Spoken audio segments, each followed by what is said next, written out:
America అధ్యక్షుడు Donald Trump విధించిన 50% సుంకాలు భారత ఎగుమతులపై తీవ్ర ప్రభావం చూపుతున్నాయి. కాంగ్రెస్ సీనియర్ నేత, మాజీ కేంద్ర మంత్రి శశి థరూర్ సింగపూర్లో జరిగిన confederation of real estate developers of India సమావేశంలో పాల్గొన్నారు.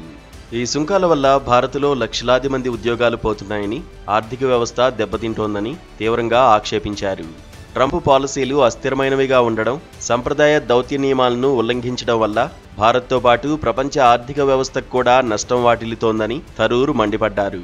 ట్రంప్ రెండోసారి అధ్యక్షుడిగా ఎన్నికైన తర్వాత భారత్పై 50% సుంకాలు విధించిన విషయం తెలిసిందే. ఇందులో 25% అదనపు సుంకం రష్యా నుంచి చమురు దిగుమతి చేస్తున్నందుకు శిక్షగా విధించారు. భారత్, అమెరికా మధ్య వాణిజ్యం సంవత్సరానికి సుమారు $87 బిలియన్ చేరినప్పటికీ ఈ సుంకాలు $48 బిలియన్ ఎగుమతులను ప్రభావితం చేస్తాయని నిపుణులు అంచనా వేస్తున్నారు.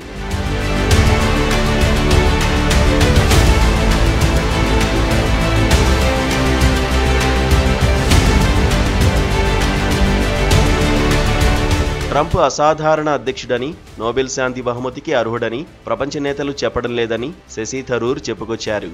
భారత్, రష్యా డెడ్ ఎకానమీలని ట్రంప్ అనడాన్ని విమర్శించారు. ఇలాంటి ప్రవర్తన వైట్ హౌస్ చరిత్రలో ఎన్నడూ లేనిదని, భారత్ పనితీరును ట్రంప్ ప్రవర్తనతో కలిపి చూడవద్దని థరూర్ విజ్ఞప్తి చేశారు. ఈ వ్యాఖ్యల్ని విశ్లేషణాత్మకంగా చూస్తే ఈ సుంకాలు అమెరికా ఫస్ట్ పాలసీలో భాగమే. కానీ ఇది భారత్లోని చిన్న, మధ్యస్థ పరిశ్రమలకు తీవ్ర నష్టం కలిగిస్తున్నాయి. భారత్ వంటి ఆర్థిక వ్యవస్థకు అమెరికా పెద్ద మార్కెట్. కానీ ఈ సుంకాలు ఎగుమతులను 30 నుంచి 50% తగ్గించవచ్చని గ్లోబల్ ట్రేడ్ రీసెర్చ్ ఇనిషియేటివ్ అంచనా.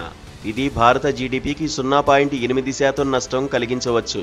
ముఖ్యంగా లేబర్ ఇంటెన్సివ్ రంగాల్లో థరూర్ పేర్కొన్నట్లు సుంకాలు భారత్పై వెరీ నెగిటివ్ ఇంపాక్ట్ చూపుతున్నాయి. సూరత్లో ముత్యాలు, ఆభరణాల వ్యాపారంలో 1.35 లక్షల మందికి లే ఆఫ్లు విధించారు. గుజరాత్లోని సౌరాష్ట్ర ప్రాంతంలో 1 లక్ష మంది డైమండ్ వర్కర్లు ఉద్యోగాలు కోల్పోయారు. ఇందులో భావనగర్, అమ్రేలీ, జునాగఢ్లో చిన్న యూనిట్లు ఎక్కువగా ప్రభావితమయ్యాయి.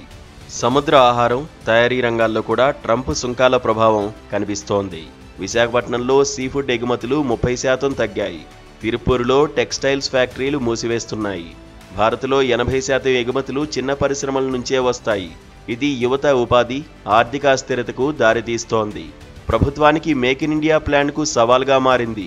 ఈ సుంకాల వల్ల డైమండ్, జ్యువెలరీ రంగం అత్యంత ప్రభావితమైంది.